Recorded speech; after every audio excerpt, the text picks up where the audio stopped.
पुढची बातमी पाहूयात. बातमी धुळ्यातून आहे. धुळ्यामध्ये मुख्यमंत्री देवेंद्र फडणवीसांची तोफ धडाडणार आहे. धुळ्यातील कालिका मंदिराजवळ सभेचं आयोजन करण्यात आलंय. मुख्यमंत्री देवेंद्र फडणवीसांच्या सभेची तयारी सुद्धा जोरदार करण्यात आलेली आहे.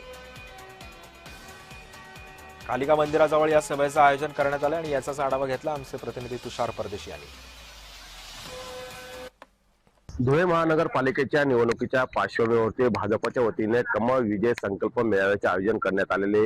राज्याचे गृहमंत्री तथा मुख्यमंत्री देवेंद्र फडणवीस यांच्या उपस्थितीमध्ये भाजपच्या इच्छुक उमेदवारांच्या साठी प्रचारासाठी या ठिकाणी सभेचे आयोजन करण्यात आले. भाजपने धुळे महानगरपालिकेच्या निवडणुकीमध्ये 63 उमेदवारांना या ठिकाणी आपली उमेदवारी दिलेली आहे आणि या ठिकाणी 4 नगरसेवक या ठिकाणी आधीच बिनविरोध या ठिकाणी निवडून आलेले. उर्वरित उमेदवारांच्या प्रचारार्थ या ठिकाणी भाजपच्या वतीने कमळ विजय संकल्प सभेचे आयोजन करण्यात आलेले. दुपारी 2 वाजता ही सभा संपन्न होणार आहे आणि या ठिकाणी मुख्यमंत्री देवेंद्र फडणवीस नेमकं आता काय बोलतील हे देखील तेवढं पाहणं महत्वाचं ठरेल. कारण महायुतीतच या ठिकाणी सरळ लढत होत आहे, त्यामुळे कोणावरती या ठिकाणी आरोप करतात का हे देखील पाहणं तेवढंच महत्वाचं ठरणार आहे. तुषार परदेशी, जय महाराष्ट्र न्यूज.